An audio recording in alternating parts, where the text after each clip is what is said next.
It is one of history's most chilling ironies. Adolf Hitler, a failed revolutionary and convicted traitor in 1923, would within a single decade transform himself into the Chancellor of Germany.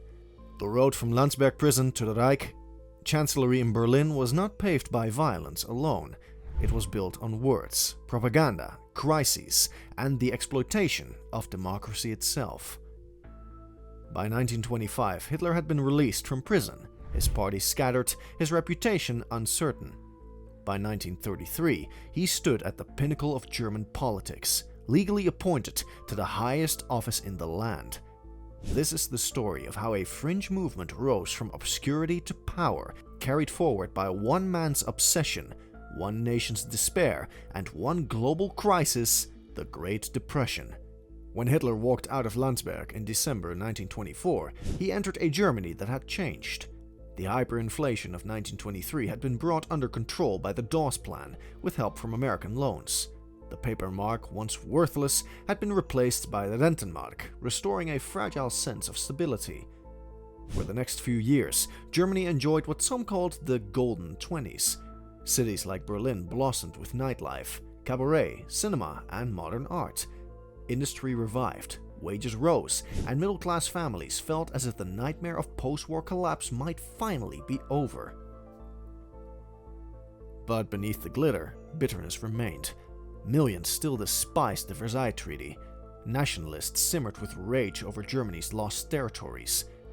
Veterans carried scars, both physical and psychological, and in the countryside, farmers struggled with debt and falling prices.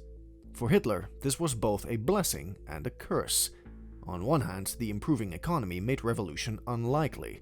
On the other, the resentments of Versailles and the memory of defeat gave him something to exploit. The Nazi Party had been banned after the beer hall putsch, but in 1925 the ban was lifted. Hitler wasted no time re-establishing his control. He demanded absolute loyalty. There would be no democracy inside the Nazi movement, only the Führerprinzip, the principle of leadership. One leader, one will, one voice. He reorganized the party into districts, built youth and women's organizations, and strengthened the SA, his private army of brown-shirted stormtroopers. Though often rowdy and undisciplined, the SA gave the movement a presence on the streets. They fought communists, intimidated opponents, and created an aura of power. Crucially, Hitler also cultivated new lieutenants.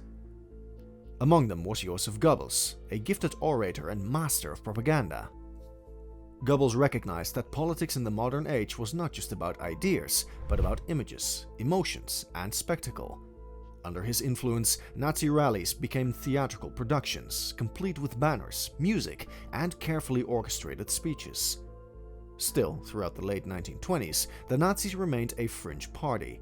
In the 1928 Reichstag elections, they won only 2.6% of the vote, 12 seats out of nearly 500.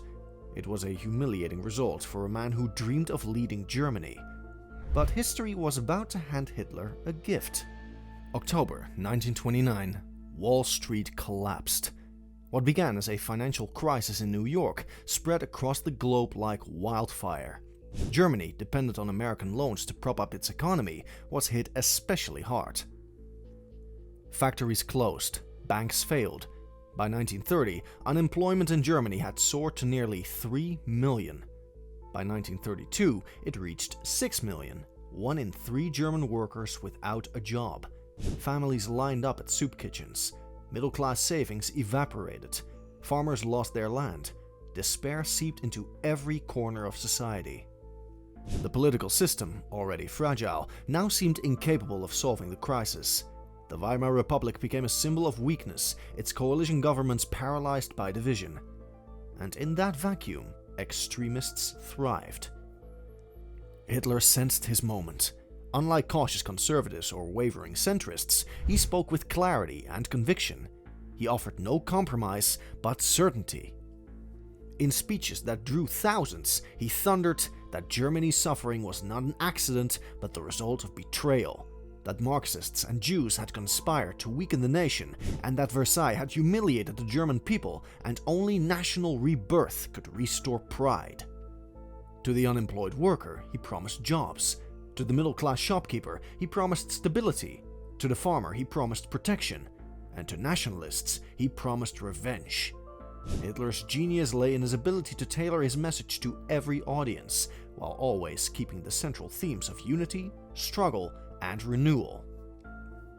Joseph Goebbels amplified Hitler's words with relentless propaganda. Posters, pamphlets, and newspapers spread the Nazi message. Radio broadcasts carried Hitler's voice into homes. Rallies became spectacles of light and sound, designed to overwhelm emotion and create a sense of belonging. The Nazis also embraced modern campaigning. They flew Hitler across Germany in airplanes, the first politician to do so, allowing him to speak in multiple cities in a single day. The image of Hitler descending from the sky gave him an aura of destiny. The SA marched through towns, their uniforms projecting strength and discipline. To many frightened Germans, the sight of order in the streets was reassuring, even if it came at the price of violence. The turning point came in the Reichstag elections of September 1930. Riding on the wave of economic despair, the Nazi Party leapt from 2.6% of the vote to 18.3%, making them the second largest party in Germany. It was a staggering success. Overnight, the Nazis went from irrelevance to prominence. The Reichstag, once dominated by mainstream parties, was now filled with brown-shirted deputies. By 1932, the momentum only grew. In the presidential election, Hitler ran against Paul von Hindenburg, the aging war hero. Hitler lost, but he won 13 million votes, 37% of the total, proof that he was now a national figure. In the July 1932 Reichstag elections, the Nazis became the largest party, winning 37% of the seats. Germany's political landscape had been transformed. Yet despite their popularity, the Nazis could not seize power outright. The presidency remained with Hindenburg, and the coalition government stumbled on. Behind closed doors, conservative elites plotted how to control the crisis. To men like Franz von Papen and other aristocratic politicians, Hitler seemed useful. They despised the Republic, feared communism, and believed they could harness Nazi popularity to restore traditional authority. Their plan was simple: bring Hitler into government, surround him with conservative ministers, and use him as a figurehead. They were convinced that they could control him. It was a fatal miscalculation. On January 30th, 1933, Paul von Hindenburg reluctantly appointed Adolf Hitler as Chancellor of Germany. The man who had once slept in Vienna's hostels, who had ranted in Munich beer halls, who had failed in a foolish coup, now held the highest office in the nation. Crowds cheered in the streets. Torchlight parades lit the night sky. Supporters hailed it as a new dawn. Opponents, weary of crisis, hoped the Nazis would moderate in power. But for Hitler, this was not the end of the road. It was the beginning. The Great Depression had turned desperation into opportunity. The failures of democracy had opened the door, and the arrogance of conservatives had placed Hitler in power.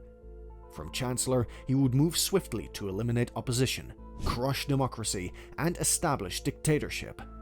In our next episode, we follow Hitler's first year in power, the Reichstag fire, the Enabling Act, and the birth of the Third Reich. This was the Gallows Archive.